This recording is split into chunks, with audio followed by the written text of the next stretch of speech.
It was definitely springtime. I've been climbing a fair amount of ice that season. It was getting towards the end of the season, and it was a nice warm day. Got a good sense that it seemed like it was a healthy piece of ice there, and we wanted to climb. And then it was a simple game of rock, paper, scissors, you know, sudden death, and I think rock won. My name is John Freeman. I live in Canmore, Alberta, Canada, and I work as a climbing guide and as a rope access supervisor as well. What's important to realize here is that John Freeman, in my view, is one of the safer, more technically sound, well-educated, knowledgeable, and sensible people out there. He's not some yahoo that's like, let's ride the icicle. He's anything but that. Anytime you get on a free-hanging piece of ice, you've got to kind of judge what's going on with that piece of ice. John was smart. He didn't put any ice screws into it. And if he'd put it in ice screws, it probably would have killed him. He's a good enough climber that he knew he could just do it. Well, I first walked up to it and took a moment and stepped back. Immediately, it's in your face. It was super thin. It wasn't as wide as my shoulders maybe at the beginning. Had to climb very delicate, a lot of hooking and almost scraping of the crampons to get purchase. It was intense. It was definitely intense. I could feel the climb move. That was something new for me. I'd never thought that was possible or had ever encountered that before. But at that point, there was no down climbing, I didn't think. And so there was a section there after that initial delicate bit where things started to ease off a little bit, you know? And yeah, it was fun there actually for a while. It was good. A lot of the swings were going pretty well, and so I took another swing. Didn't quite feel as good as I wanted it to. And I took 5 swings, actually, watching the video. And that 5th one unleashed everything.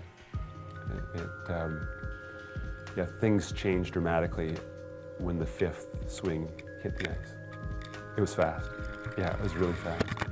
The tool struck the ice, and I immediately felt, I knew that I was moving, but at first I didn't realize what that was. It was confusing. I'm moving, but I'm on an ice climb.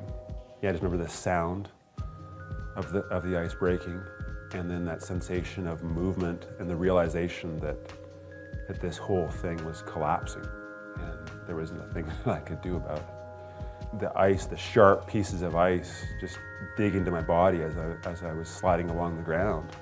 And at this point, I'm just waiting for it to stop, and it stops, the dust cloud clears, and I'm alive. If you look at the footage of John riding that icicle, if you're an ice climber, it's gonna leave you pretty much speechless. It's everybody's worst nightmare. That's tons and tons of ice. Like a ton of ice is a meter by a meter by a meter. That's what a ton of ice is. So you think how many cubic meters are hanging there, and John's riding that, and somehow he basically walks away. It just makes no sense. It's the phrase shits and giggles. I mean, we scare the heck out of ourselves and laugh about it afterwards. And it just keeps us coming back for more. I definitely learned how important it is, you know, the days you're out with your friends to really enjoy those. And, you know, that I can make mistakes and learn from them and use that information to, you know, to keep me alive in the mountains.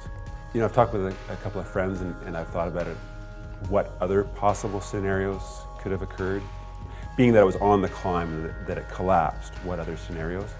And none of them end well. They all end with, you know, a report in the newspaper, and I don't climb any more days after those other scenarios. But so yeah, I got away with something really lucky. I think, yeah, I mean, there's literally tons of ice falling with me, and I managed to knock the wind out of myself and skied out, went home. I think I climbed the next day, and the day after that. So yeah, definitely got away with something. Yeah, that's fair enough to say.